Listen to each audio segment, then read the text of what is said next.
Census है वो important होता है, तो उसको तो बिल्कुल ही आपको मिस नहीं करना है।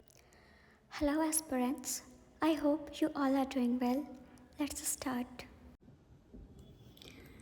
मैं आप लोगों के साथ ये शेयर करना चाहती हूँ कि एक्चुअली मेरा एग्ज़ाम जो है, जैसे कि मैंने एमटीएस का फॉर्म जो है वो फिलअप किया था, तो वो एग्ज़ाम होने वाला है 16 अक्टूबर को। थर्ड शिफ्ट में एग्ज़ाम जो है वो होगा।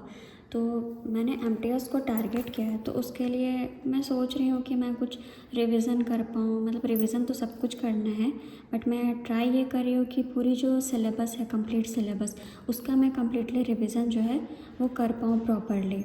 तो उसके लिए मैंने कुछ सोचा है, तो वो मैं आप लोगों के साथ शेयर कर रही हूँ। क्योंकि अब एक ही वीक बचे हैं मेरे पास, एक वीक से भी कम का ही टाइम है देखा जाए तो उसके लिए एक वीक में मैं ट्राई करूँगी कि मैं कंप्लीट सिलेबस जो है वो कवर अप कर पाऊँ। तो जैसे कि आप लोगों को पता है कि एग्ज़ाम जो वो 2 पार्ट में होना है। पहला पार्ट आपका होगा रीजनिंग और मैथ्स का, जो कि क्वालिफाइंग नेचर का होगा। तो उस पर अगर हम ज़्यादा फोकस ना भी करें तो वो क्वालिफाई जो हो जाएगा, थोड़ा सा प्रैक्टिस करने से भी। रीजनिंग भी आप कर लेंगे तो चलेगा, क्योंकि दोनों कंबाइंड है, तो ऐसा ज़रूरी नहीं है कि आप मैथ्स का ही करें या फिर रीजनिंग का छोड़ दें।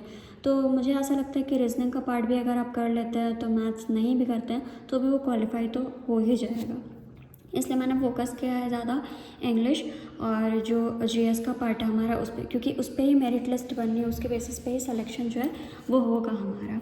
तो सबसे पहले हमारा पार्ट जो होता है वो स्टैटिक जीके ही होता है जीएस में। अगर देखें, मैं मेजरली जीएस की ही बात करूँगी, क्योंकि इंग्लिश तो जो है आप मतलब मॉक टेस्ट वगैरह लगा के उसमें आप सिनोनिम्स एंटोनिम्स वगैरह हैं, वो कैब वगैरह कर लेते हो, इडियम्स फ्रेजेस कर लेते हो, एंड पैराजम्बल्स वगैरह है। तो वो मुझे उतना टफ नहीं लगता। अगर आप वो कैब हटा दो तो वो हो जाता है। Direct speech, indirect speech, active voice, passive voice, ये सारी चीज़ें जो है मतलब जनरली हो जाती हैं अगर आप थोड़ा सा उस पर फोकस करते हो तो। बट जो मेजर टाइम लगता है, क्योंकि इसको ध्यान भी रखना होता है, वो हमारे जीएस के ही पार्ट में लगता है। तो सबसे पहला तो हमारा स्टैटिक जीके होता है। स्टैटिक जीके को हम बाद में अच्छे से डिस्कस करेंगे। देन फिर हमारा पार्ट आता है ज्योग्राफी का। तो ज्योग्राफी भी खुद में बहुत बड़ी होती है। लाइक आपको भी पता है, इसमें सोलर सिस्टम है और यूनिवर्स है, फिर अर्थ से रिलेटेड सब कुछ हमें पढ़ना है, लॉन्गिट्यूड, लैटिट्यूड, इक्वेटोरियल लाइन और सब कुछ। देन रिवर्स है और उसकी ट्रिब्यूटरीज हैं, फिर कौन से स्टेट है या स्टेट बोले या सिटी बोले, वो किस रिवर बैंक के किनारे सिचुएटेड है, लोकेटेड है। देन फिर हमारा आ जाता है आपका ट्राइब्स वगैरह आपको सारी पढ़नी होती है, इंडिया में कितने कुछ है। देन आपकी हाईवेज़ वगैरह, फिर आपके water projects, then hydro power plants, nuclear power plants वगैरह है। Then volcano, mountains, rocks, soil, waterfall, earthquake, cyclone वगैरह सब कुछ हमें पढ़ना होगा। तो मैं ट्राई करूँगी कि जल्दी इसको कवर अप कर पाऊँ। देन फिर हमारा पॉलिटी का सेक्शन आता है। पॉलिटी में मेजरली हमारी बात होती है कॉन्स्टिट्यूशन की। तो कॉन्स्टिट्यूशन में अगर देखें तो इसमें हमें पढ़ना होगा मेजर इम्पॉर्टेंट आर्टिकल्स जो हैं, और आर्टिकल्स में क्या क्या अमेंडमेंट्स हुए हैं। और अमेंडमेंट्स में भी अगर देखें तो बहुत सारी कमिटीज़ होती है, कमीशंस होते हैं, जिसके बेसिस पे हमारी अमेंडमेंट्स जो है वो हुई हैं, या फिर रूल्स जो हैं वो बने हैं, वो हमें देखने होंगे। और उसके बाद फिर पॉलिटी में ही अगर हम बात करें तो हमारी सब कुछ पॉलिसी वगैरह है, शेड्यूल्स हैं, ये सब कुछ हमें पढ़ना होगा। और फिर इसके बाद इकोनॉमिक्स का हम पार्ट ले लेते हैं। इकोनॉमिक्स, हिस्ट्री है, हिस्ट्री भी बहुत बड़ी है, मेडिवल हिस्ट्री है, फिर सब कुछ, फ्रीडम फाइटर्स, मूवमेंट्स वगैरह सब कुछ देखना होगा यहाँ पे। Then ecology, biology, chemistry, physics.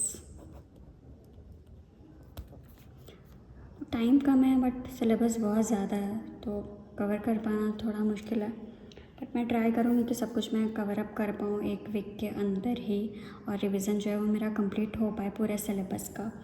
तो इसके लिए मैं ये कर सकती हूँ कि जो स्टैटिक जीके का पार्ट है, क्योंकि ये तो मुझे रोज़ ही रिवीजन करना होगा, तो इसको डेली हम रिवीजन कर लेते हैं।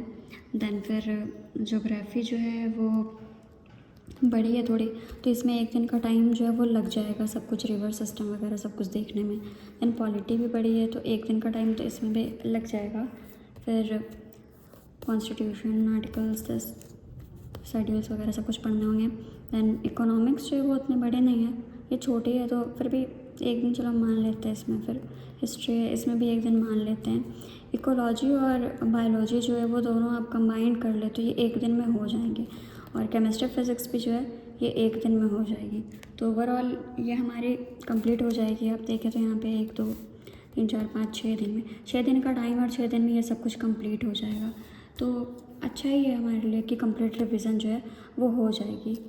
उसके बाद फिर आप देखिए स्टैटिक जीके, क्योंकि स्टैटिक जीके बहुत बड़ी पार्ट है तो इसको मैं डिस्कस करूँगी अब। स्टैटिक जीके की बात करें तो हमारा हो जाता है, ये टॉपिक्स वगैरह मैंने लिखे हैं, आप देख सकते हैं यहाँ पे। लैक्स एंड वाटरफॉल्स और डैम्स, डांसेस जिसमें कि क्लासिकल डांसेस और फोक डांसेस दोनों आ जाते हैं और उनके एक्सपोनेंट्स कौन उससे एसोसिएटेड है। दैन अवार्ड्स एंड ऑनर्स और ट्रॉफीज़, लाइक स्पोर्ट्स से रिलेटेड ट्रॉफीज़ होती हैं वो कौन कौन सी है। बुक्स एंड ऑथर्स इंपॉर्टेंट जो है, आप करंट अफेयर्स से भी आप रिलेट करके देख सकते हैं। फिर इंपॉर्टेंट जीआई टैग्स वगैरह, मैस्कॉट्स वगैरह, इंपॉर्टेंट जो डेट्स एंड डेज होते हैं हमारे, म्यूज़िकल इंस्ट्रूमेंट्स और उनके एक्सपोनेंट्स, फेस्टिवल्स या इवेंट्स जो होते हैं स्टेट वाइज या फिर आप नेशन वाइड भी ले लो तो वो कौन कौन से होते हैं मेजरली। आर्ट एंड कल्चर जिसमें कि हमारी पेंटिंग वगैरह आ जाती है और बहुत सारे आर्ट्स होते हैं डिफरेंट तरह के, आप फॉर्म्स देख सकते हैं। इंपॉर्टेंट ऑर्गेनाइजेशंस और उनके headquarter, historical monuments and statues, उसमें कि टेम्पल्स वगैरह भी आपके आ जाएंगे, वो भी आप देख लेंगे। गवर्नमेंट प्रोजेक्ट्स जिसमें कि nuclear power plant, hydro power plant और जो डिफरेंट टाइप्स के थर्मल पावर प्लांट वगैरह सब कुछ, सोलर पावर प्लांट, ये सब आप देख सकते हैं सब कुछ। दैन फेमस पर्सनालिटी जो करंट अफेयर्स का पार्ट हो जाता है, आप उनको भी देख सकते हैं। फिर सेंसस है वो इम्पॉर्टेंट होता है तो उसको तो बिल्कुल ही आपको मिस नहीं करना है। Then national highway, water highway, mountains and passes, ये इंपॉर्टेंट है, एक बार आप देख सकते हैं क्योंकि इससे क्वेश्चन जो वो बनते हैं। Sea ports and airports, national park, wildlife sanctuary, biosphere reserve, tiger reserve और स्पोर्ट्स जिसमें कि नंबर ऑफ़ प्लेयर्स कितने होते हैं किसी भी स्पोर्ट्स में और उनसे एसोसिएटेड टर्म वगैरह होते हैं वो कैसे खेली जाती है। ये सारी चीज़ें मेजर टॉपिक्स है जो कि मैंने यहाँ पे लिखा है। ये सारी मैं ट्राई करूँगी कि मैं कवर अप कर पाऊँ। आई होप कि आपको ये अच्छा लगा होगा और ये आपके लिए भी बेनिफिशियल रहे वीडियो।